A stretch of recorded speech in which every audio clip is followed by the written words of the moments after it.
وده يمكن أهم سؤال ممكن نسأله لنفسنا.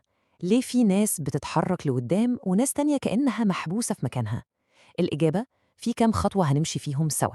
طيب، أول مرحلة هي الإحساس بمتاهة دي، اللوب، الشعور بإن الواحد بيلف في نفس الدايرة. الإحساس ده لما كل يوم بيبقى نسخة من اللي قبله، نفس المجهود، نفس النتيجة اللي مش مرضية. الشعور ده هو أكبر سجن ممكن الواحد يعيش فيه.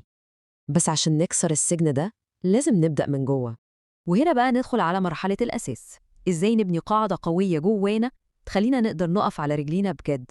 أول عمود في الأساس ده هو الطمأنينة. يعني إيه؟ يعني الإحساس بالهدوء اللي بيجي لما الواحد يكون عارف إن مجهوده متشاف، إن في قوة أكبر وعادلة شايفة كل تعبه.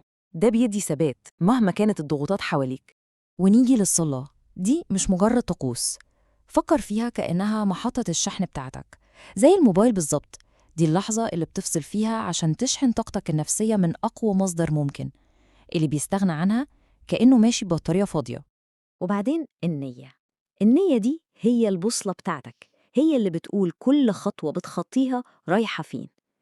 لما النية بتكون صح، حتى لو النتيجة اللي مستنياها اتأخرت، العوض بيجي بطرق عمرك ما كنت تتخيلها. البوصلة دي بتضمن إن مفيش خطوة بتروح في الهوا. خلي الجملة دي دايما في بالك. ربنا ما بيحطش أي حد فينا في موقف أكبر من طاقته. أي تحدي بيقابلنا هو بالظبط على قدنا. ده مش معناه إننا نرتاح، لأ، ده معناه إننا لازم نثق إننا نقدر نعديه. تمام، بنينا الأساس، دلوقتي وقت الحركة، وقت المسار اللي هنمشي عليه. بص بقى على الفرق ده عشان ده مهم جدا. ساعة واحدة بس بتركيز كامل ممكن تنجز فيها أكتر من 5 ساعات من الشغل المتشتت. الفكرة مش في كام ساعة بنشتغل، الفكرة في إزاي بنشتغل في الساعة دي. التركيز هو العملة الحقيقية. ودي معادلة لازم نحفظها صم. القيمة الحقيقية تساوي شغل زائد أخلاق. لو في شغل من غير أخلاق، السقوط بيكون سريع ومؤكد. ولو في أخلاق بس من غير شغل، النتيجة هي ركود واقفة في نفس المكان. الاتنين لازم يكونوا مع بعض. الجملة دي خطيرة. الصحبة اتجاه.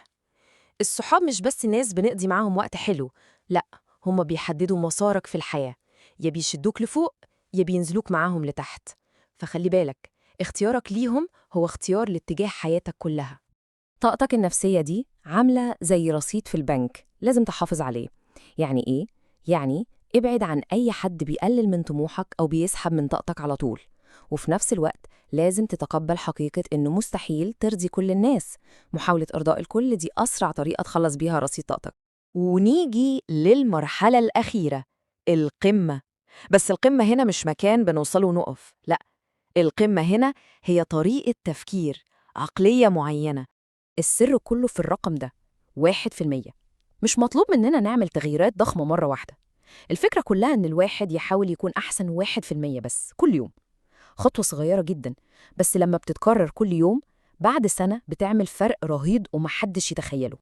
السؤال ده بيغير كل حاجة. إيه اللي يحصل لو بصينا للوقعة على إنها فرصة نتعلم منها حاجة جديدة؟ الفشل الحقيقي مش إن الواحد يقع، لأ، الكارثة هي إنه يقع ويفضل مكانه. كل وقعة هي درس ببلاش طالما قمنا تاني.